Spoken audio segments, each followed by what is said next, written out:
Good morning students. आज हम आपको स्प्रे पेंटिंग की सिंपल टेक्निक बताएंगे कि कैसे हम स्प्रे पेंटिंग के लिए एक सिंपल स्टेंसिल बना सकते हैं। स्टेंसिल कैसे बनाना है, फिर उसको कैसे काटना है, ये आप देखेंगे। बटरफ्लाई की हम ड्राइंग बना लेंगे। पहले ड्राइंग बनाने से पहले आप पेपर को एक फोल्ड कर लीजिए। फोल्ड करके एक साइड आधी ड्राइंग बनाएंगे। जैसे बटरफ्लाई के दोनों साइड विंग्स होते हैं, तो एक साइड के विंग्स हम बनाएंगे, दूसरी साइड से ऑटोमेटिकली बन जाएंगे। तो आप देखते चलिए ध्यान से। ड्राइंग ऐसे ढंग से बनानी है कि कौन सा भाग हमें कट करना है कटर के साथ और कौन सा रहने देना है। और पूरी ड्राइंग को बाहरी स्पेस के साथ जुड़ा रहने के लिए कैसे उसको जोड़ के रखना है। छोटे छोटे कट भी बना लेंगे हम।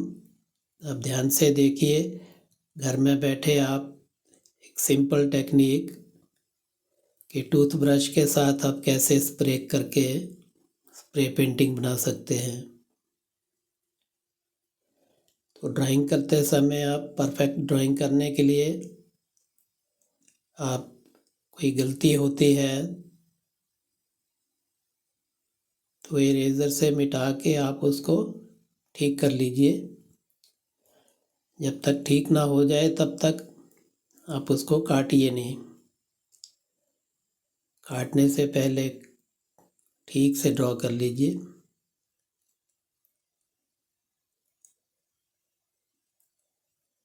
जो भाग हमने कट करके निकाल लेना है वो ड्रॉ करेंगे, और जो रहने देना है उसको कैसे ढंग से हम रहने देंगे उसको ध्यान से देखना है।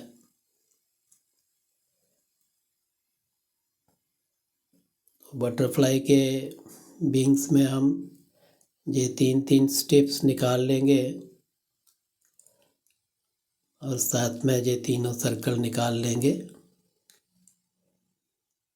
ऐसे ढंग से बनाने हैं ताकि वो आसपास की ड्राइंग के साथ जुड़े रहें।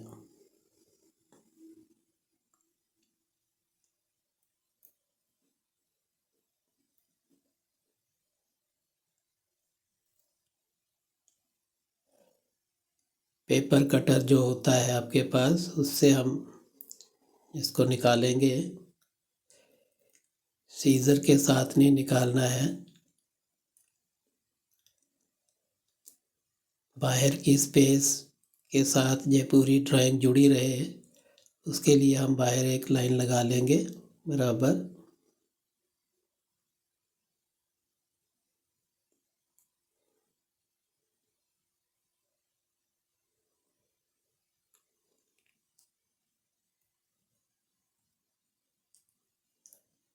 ये बीच बीच में कट लगा लेंगे हम। ये कट रहने देंगे ताकि ये पूरी बटरफ्लाई बाहर की स्पेस के साथ कनेक्ट रहे।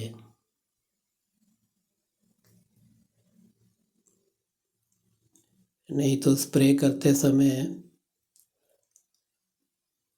कहीं से स्टेंसिल ऊंचा उठ जाता है, कहीं से नीचा रह जाता है। तो स्प्रे करते समय कलर पेंटिंग के नीचे चला जाता है, पेपर के नीचे चला जाता है। इस चीज़ का पहले से ध्यान रखना होता है।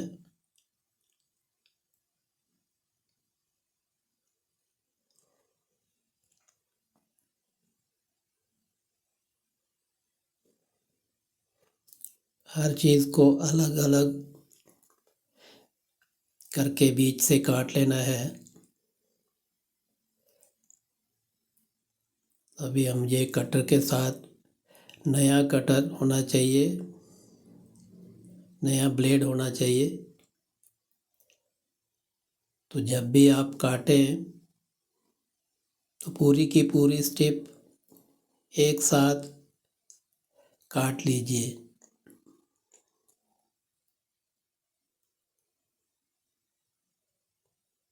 एक बार ब्लेड लगाने के बाद फिर बराबर प्रेशर के साथ ब्लेड को लगाना है, खींचना है। कहीं से हल्का, कहीं से ज़्यादा दबा के लगाएंगे तो पूरा नहीं कटेगा, और पूरा नहीं कटेगा तो उसको स्टिफ को आपको बाहर निकालने में प्रॉब्लम आएगी, फट सकती है। तो स्टेंसल ठीक से नहीं कटेगा, फट जाएगा। तो इसलिए बराबर आपका ब्लेड के ऊपर जो दबाव है, प्रेशर है, बराबर रखना है, ताकि पूरी की पूरी लाइन, क्योंकि ये डबल पेपर है, हमने फोल्ड किया हुआ है, तो 2 स्टिप एक साथ हमने काटनी होती है। तो अगर प्रेशर कम होगा तो ऊपर वाला पेज तो कट जाएगा, नीचे वाला रह जाएगा। नीचे वाले को बाद में दोबारा काटने की कोशिश करेंगे तो वो इतनी सफाई से नहीं कटेगा, साइडों से कहीं कहीं से फट जाएगा या लाइन थोड़ी टेढ़ी हो जाएगी। ये ब्लेड की जो कटिंग की लाइन है वो भी साफ आनी चाहिए। पेंसिल की लाइन तो हमने इसलिए लगाई है ताकि ब्लेड की लाइन बिल्कुल एक्यूरेट आए पेंसिल की लाइन के ऊपर। तो इसलिए ड्रॉ हमें ठीक से कर लेना होता है।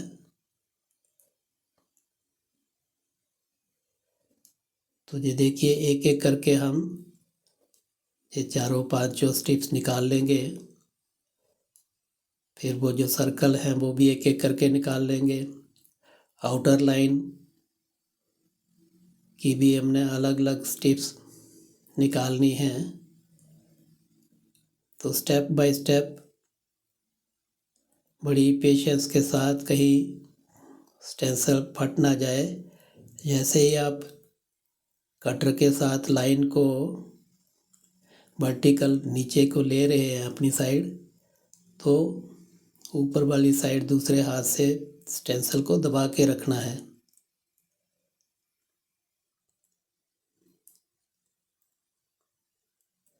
ये देखिए, हमें अंगूठे के साथ, लेफ्ट हैंड के अंगूठे के साथ ऊपर से दबा के रख रहा हूँ और फिर कटर से नीचे की तरफ काट रहा हूँ। ये कुछ टेक्निकल चीज़ें ध्यान में रखने योग्य होती हैं।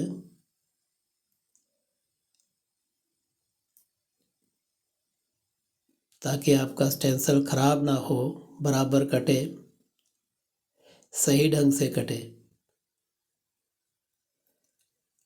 और बीच से ये स्ट्रिप निकालने के लिए तो आप किसी भी ढंग से निकाल सकते हैं, लेकिन ठीक से निकलें, बराबर कटे सफाई के साथ।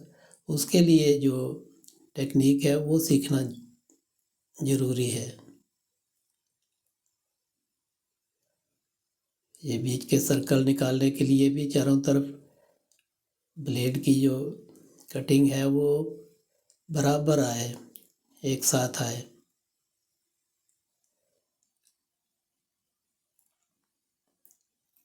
कटर को उठाना नहीं है, एक बार लगाने के बाद बराबर काटते हुए उसको पूरा सर्कल, ताकि कहीं से ऊपर वाला पेज तो कट जाता है कई बार और नीचे वाला रह जाता है। उसके लिए ये ध्यान रखना है ताकि पूरे का पूरा सर्कल कट के एक साथ वो दोनों स्ट्रिप कट जाए।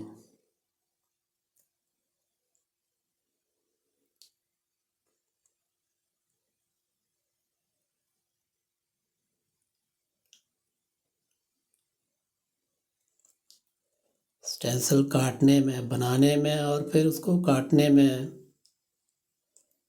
सही टेक्निक का पता होना चाहिए, और सही टेक्निक से जब कट जाता है फिर स्प्रे करना आसान है।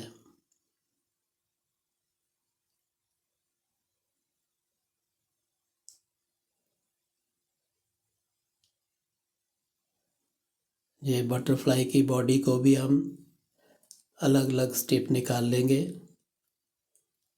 बॉडी का विंग्स के साथ कनेक्शन बना रहे उसके लिए हमने बीच में 2 कट बना रखे हैं। उस ढंग से बीच बीच से कट कर लेंगे इसको।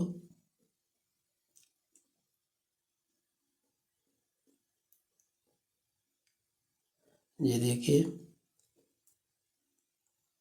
तो बराबर प्रेशर के साथ काटना है ताकि वो कट एक साथ निकल जाए।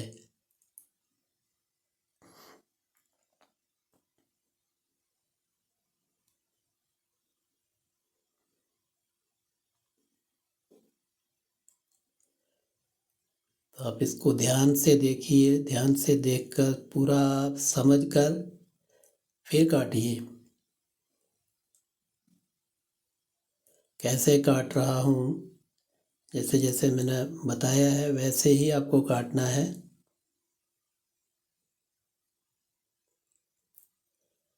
आपके कटर का ब्लेड नया होना चाहिए।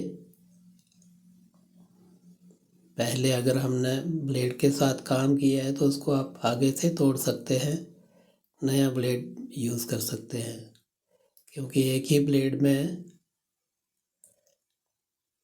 बहुत सारे ब्लेड होते हैं, उसको आप काट के यूज़ कर सकते हैं आगे से तोड़ के।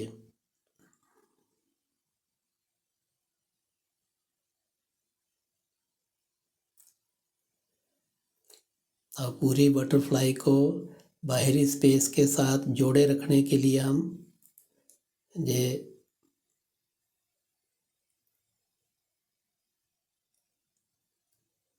बाहरी लाइन काट लेंगे।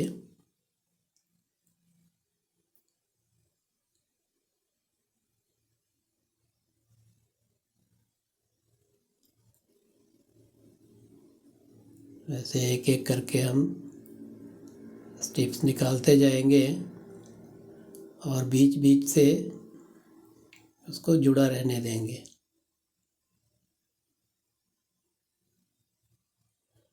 उसके लिए पहले से ही ठीक से ड्रॉ करके ये देखिए एक एक करके हम स्ट्रिप निकाल रहे हैं। ये कहीं से नहीं कटा है तो उसको आपको खींच कर नहीं निकालना है, उससे पेपर फट सकता है। पूरा कट जाने के बाद ही निकालना है।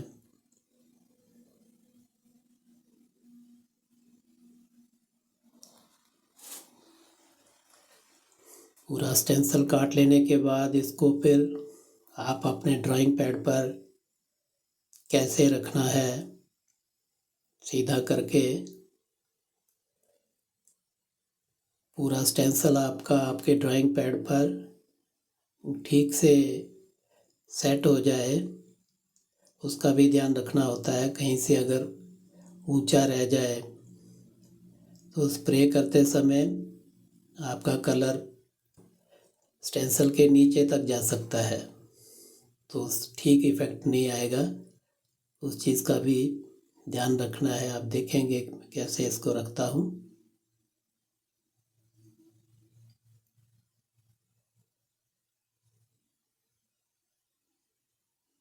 सबसे ज़्यादा मेहनत स्टेंसिल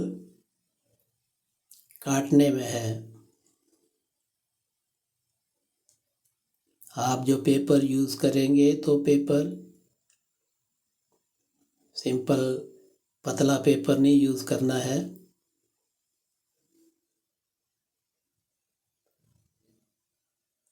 ड्राइंग चार्ट जो होता है वो ड्राइंग चार्ट का पेपर आप यूज़ कर सकते हैं।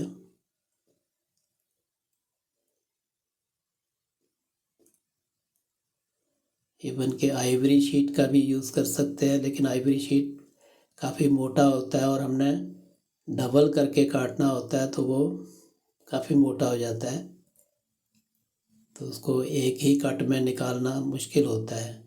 तो उस हिसाब से आपने ये शीट लेना है, ताकि आपको पेपर को डबल करके एक साथ काटना होता है। तो बहुत पतला भी नहीं होना चाहिए, जैसे आपका नोटबुक का पेपर होता है वैसा भी नहीं होना चाहिए, क्योंकि जब आप स्प्रे करने लगेंगे तो गीला कलर होने से पतला पेपर जो है वो चारों तरफ से फिर उठ जाता है, सही इफेक्ट नहीं आता। ये देखिए, फिर इसको खोल के आपने एक साइड बनाया और दोनों साइड सेम चीज़ बन गई है। तो इसको हम अभी अपने ड्राइंग पैड पर रख के चारों तरफ से इसको चिपका लेंगे मास्किंग टेप के साथ।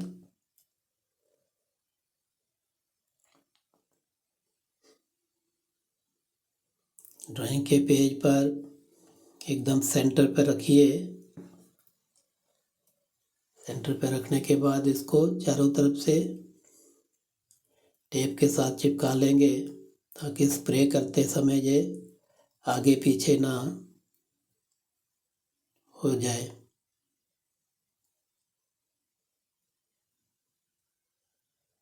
चारों साइड से बराबर दबा हुआ हो, ड्राइंग पैड के पेज के साथ पूरा चिपका हुआ हो, उसका आपको पूरा ध्यान रखना है।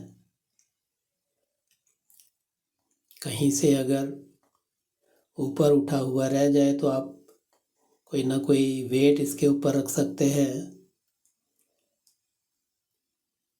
आप कहीं शार्पनर, कहीं पेंसिल रख सकते हैं,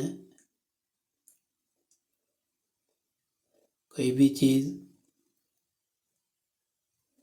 अपने कलर की बॉटल रख सकते हैं,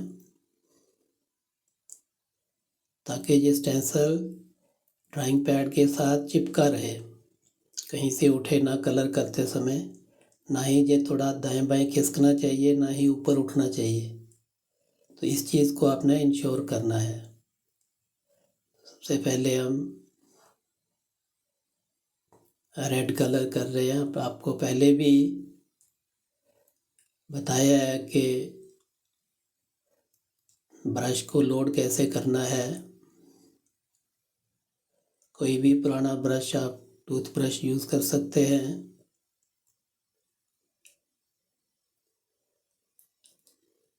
आप वाटर कलर भी यूज़ कर सकते हैं, पोस्टर कलर भी यूज़ कर सकते हैं।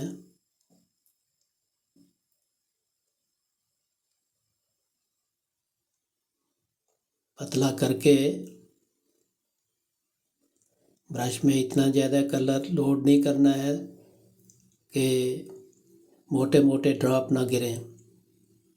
स्प्रे करने से पहले आप साइड में एक दो बार स्प्रे करके देख सकते हैं कि एक्स्ट्रा कलर है, तो अगर उसके मोटे ड्रॉप गिर रहे हैं तो आप वो एक्स्ट्रा कलर गिरा लीजिए, फिर आप स्टेंसिल के ऊपर कीजिए।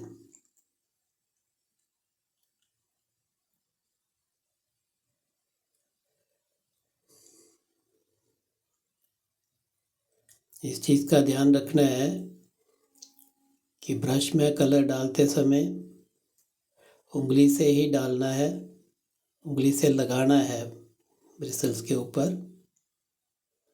अभी हम ये ग्रीन कलर करेंगे रेड के बाद। तो ब्रिसल्स के ऊपर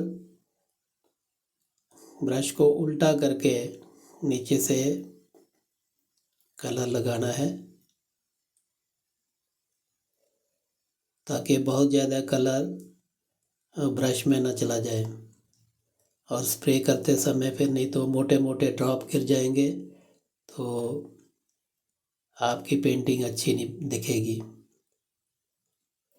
इस चीज़ का भी ध्यान रखना है कि जैसे मैं उंगली के साथ स्प्रे कर रहा हूँ तो ये उंगली नीचे पेंटिंग के साथ टच ना हो जाए जल्दबाजी में, या अगर सही टेक्निक का पता नहीं होगा तो काम करते करते आपकी उंगली नीचे गिर लग सकती है, या स्प्रे करते समय एक्स्ट्रा कलर उंगली के साथ चिपकता रहता है, जहाँ एक मोटा ड्रॉप बन जाता है और वो ड्रॉप नीचे स्टेंसिल के ऊपर लग सकता है, टच हो सकता है। तो इसलिए बराबर उतनी ऊंचाई पर रखनी है उंगली स्प्रे करते समय, ताकि वो आपके पेज के साथ टच ना हो।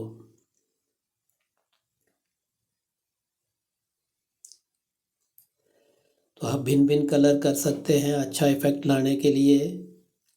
जैसे पहले मैंने रेड कलर से स्प्रे किया है, उसके बाद अभी ग्रीन कलर से कर रहा हूँ। आप इसके ऊपर तीसरी बार येलो कलर से कर सकते हैं। येलो के ऊपर अगर आप ब्लू कलर से करना चाहें तो आप भिन्न भिन्न कलर ऊपर स्प्रे कर सकते हैं, ताकि जो फाइनल इफेक्ट है वो और ज़्यादा अच्छा आ सकता है। इसमें तो हम ये 2 ही कलर यूज़ कर रहे हैं, रेड और ग्रीन।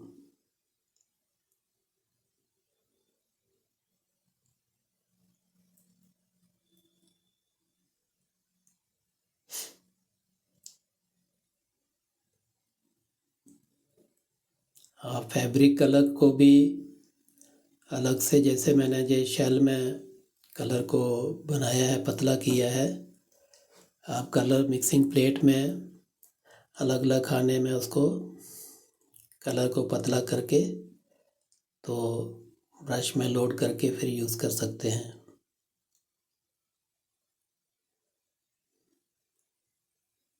ये देखिए, जहाँ जी थोड़ी सी गलती हो गई है, वो ड्रॉप, मोटा ड्रॉप जो है वो उंगली से जो कलर लगा हुआ था, उंगली नीचे टच होने से ये ड्रॉप लग गया है। आप इसको बाद में वाइट कलर ऊपर कर सकते हैं एक्स्ट्रा ब्रश के साथ। जब तक गलती ना हो, और गलती को फिर ठीक कैसे करें उसका भी नॉलेज होना चाहिए, मगर गलती होनी नहीं चाहिए। तो ये गलती कैसे होती है, जैसे मैं आपको पहले भी बता रहा था कि स्प्रे करते समय आपकी उंगली नीचे टच हो सकती है। मास्किंग टेप बड़े ध्यान से हटानी है। अब ये आपका पेंटिंग तैयार हो गई है, स्प्रे पेंटिंग।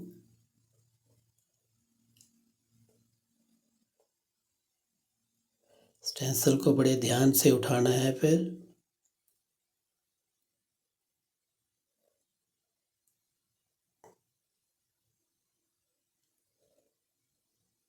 तो ये आपका स्प्रे पेंटिंग टूथब्रश के साथ कैसे बनाएं, ये तैयार हो गई है। Thank you. आपको ये पेंटिंग पसंद आई हो तो मेरे इस चैनल को सब्सक्राइब कर लीजिए, लाइक शेयर भी कीजिए।